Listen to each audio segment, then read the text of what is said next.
नमस्ते दोस्तों, मैं बात कर रहा हूँ जी। जैसे कि आप देख रहे हो, आज भी हमारे पास कुछ 10 स्टॉक है इंट्राडे बेसिस के ऊपर। तो ये निफ्टी का एनालिसिस है, बहुत सिंपल और सरल एनालिसिस है दोस्तों।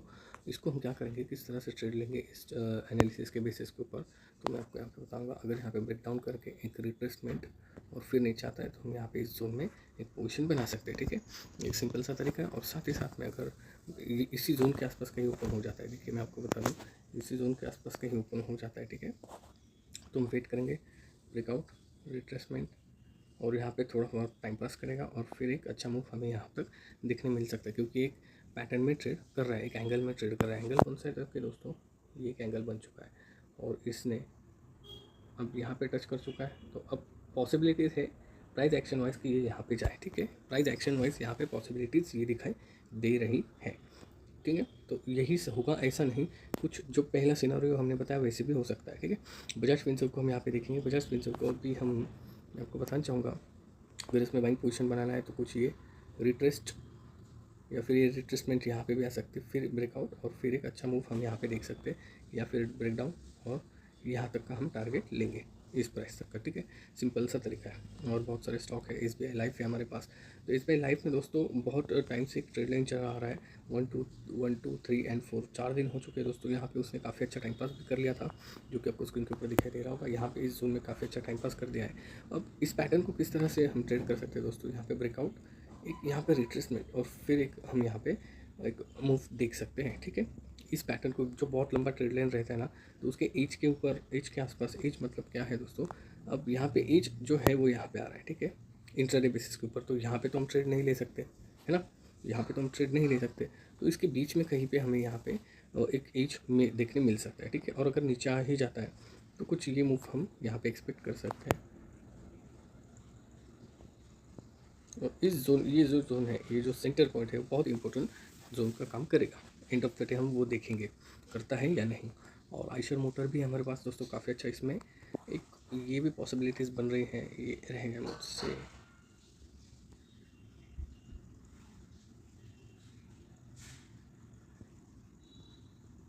एक ये भी पॉसिबिलिटीज़ बन रही हैं। तो देखते हैं दोस्तों, होल्ड कीजिए एक मिनट।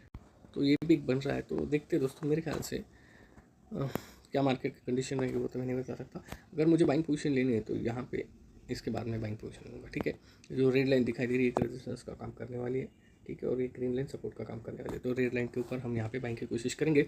और अगर उसके पहले हमें बाइंग पोजीशन अगर मैं लेता हूँ कहीं इस जोन में, ये ग्रीन लाइन के ऊपर, तो क्वांटिटी में रिस्क रिवॉर्ड, रिस्क को मैनेज करके चलूँगा। ठीक है, बहुत कम क्वांटिटी लूँगा। टाइटन जो कि आपको दिखाई दे रहा है, टाइटन में भी आप देख सकते हो दोस्तों, ये भी एक ट्रायंगल पैटर्न में फंस चुका है, ऊपर नीचे ऊपर नीचे ऊपर नीचे, ऐसे मूव कर सकता है। अदरवाइज़ दोस्तों इसमें एक हम ये एक्सपेक्ट कर सकते हैं, और ये ऐसा डाउनफॉल हम एक्सपेक्ट कर सकते हैं। तो इस ऐसे डाउनफॉल में दोस्तों इस जोन में हम सेलिंग करेंगे।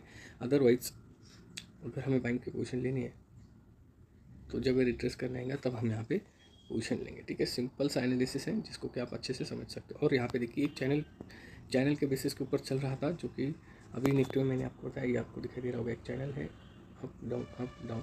अब इस चैनल को, इस स्टॉक ने क्या किया है, इस चैनल को स्टॉक ने एग्जैक्टली इस जोन में ब्रेक डाउन कर दिया, और ये जो जोन बन चुका है ये एक अच्छा स्ट्रॉन्ग सपोर्ट जोन है। ठीक है, अगर यहाँ से अगर इसको एक फिर से चैनल के अंदर जाना है तो ये स्टॉक यहीं पे आएगा। ठीक है, और कुछ इस तरह की मूवमेंट करके अगेन इसमें अंदर चला जाएगा चैनल के अंदर, अगर इसको चैनल को फॉलो करना है तो।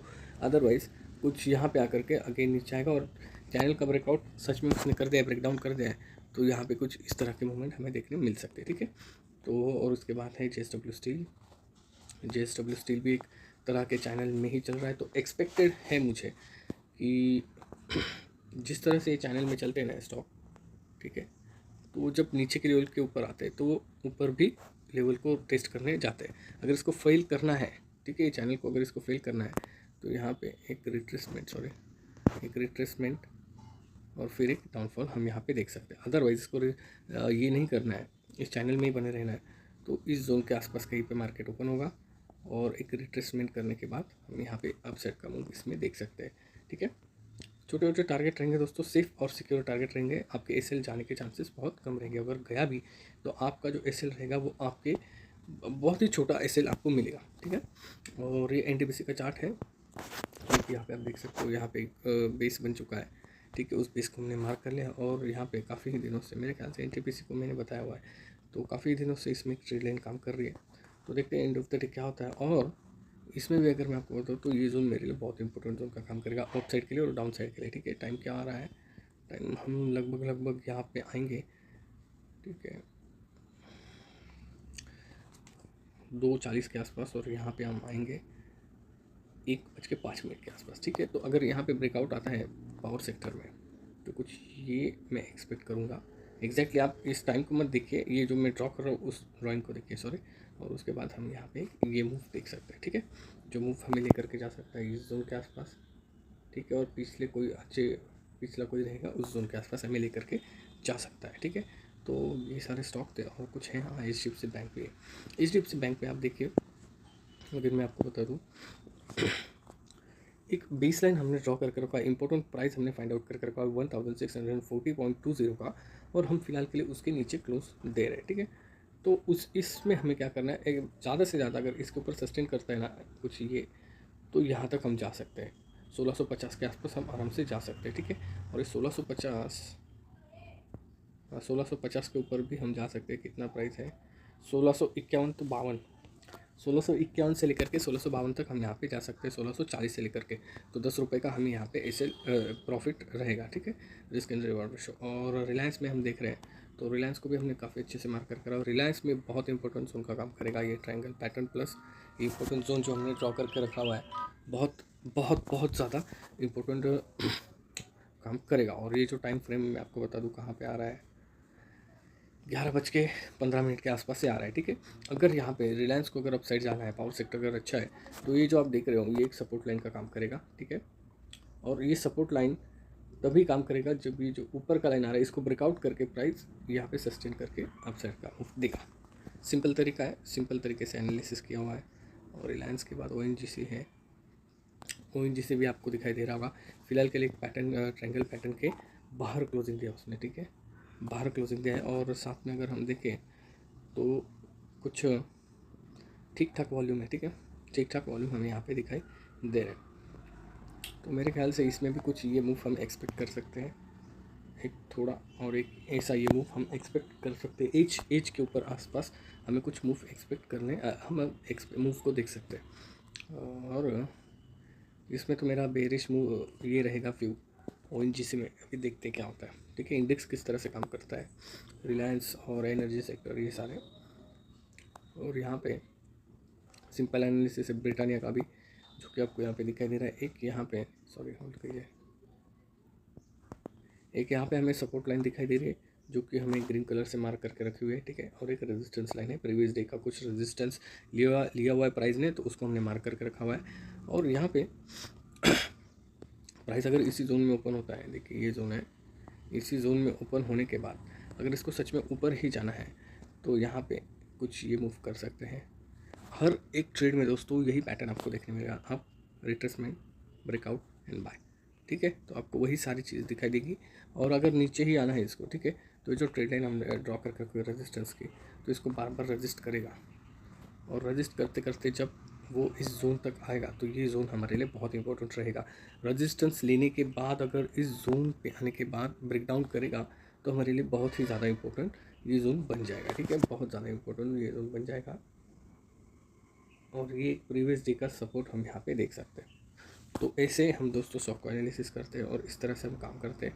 और ग्रासिम में भी हम देखते हैं, तो ग्रासिम भी एक चैनल के अंदर ही फंसा हुआ है, जो कि आपको चार्ट्स के ऊपर दिखाई दे रहा है क्लियर कट, जो up down, up down, up down.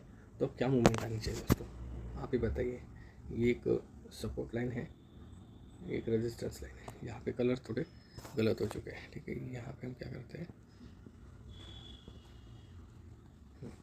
तो क्या होना चाहिए यहाँ पे आप ही सोच करके बताइए। ठीक है, अगर इसको ब्रेक डाउन कर देता है तो काफ़ी अच्छा हमें मूव यहाँ पे देखने मिल सकता है ब्रेक डाउन करने के बाद। ठीक है, अगर ब्रेक डाउन करता ही है तो यहाँ पे हम 1, 2, और यहाँ पे ये रिट्रेसमेंट क्यों हम वेट करते हैं, ये रिट्रेसमेंट का वेट हम इसलिए करते हैं दोस्तों, क्योंकि जब रिट्रेसमेंट के लिए आता है ना तो बहुत छोटी कैंडल बनाता है और छोटा एसएल देता है। और जब ये सीधा डाउनफॉल करता है ना तो एक अच्छा बड़ा कैंडल बनाता है, तो एसएल हम फॉलो नहीं कर सकते।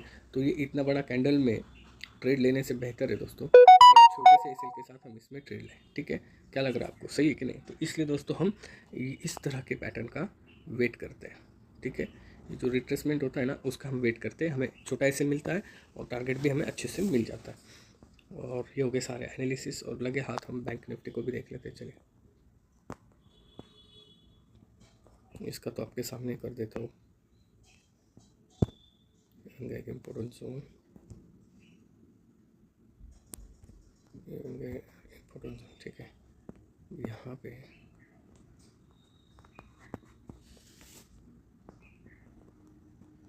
यार क्या इसमें कुछ एक शायद आपको अजीब लगेगा ये एनालिसिस।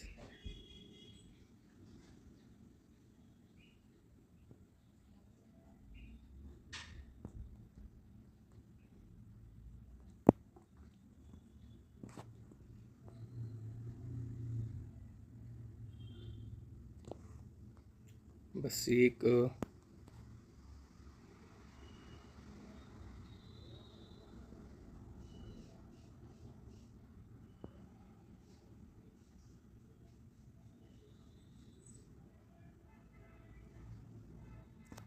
वीक एनालिसिस बन रहा है, ठीक है। अभी इतना इम्पोर्टेंट नहीं है, पर फिर भी अगर बैंक निफ्टी अगर इस जोन के ऊपर हमें ओपनिंग दे देता है,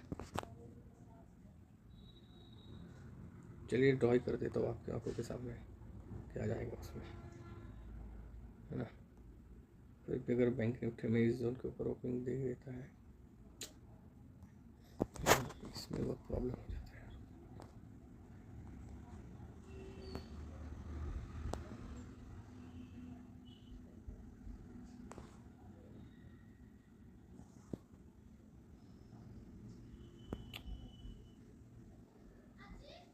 इस जोन के ऊपर अगर ओपनिंग देकर के सस्टेन कर जाता है, ठीक है, ये जोन हमने मार्क करके रखे हुए हैं, ये बॉक्स जो मार्क करके रखा है, तो दोस्तों ये कुछ इस तरह का मूव हम यहाँ पे एक्सपेक्ट कर सकते हैं, या फिर कुछ इस तरह का मूव हम यहाँ पे एक्सपेक्ट कर सकते हैं। ये ट्राई करेगा हर बार, पर यहाँ पे अप साइड मूव नहीं दे सकता, ठीक है।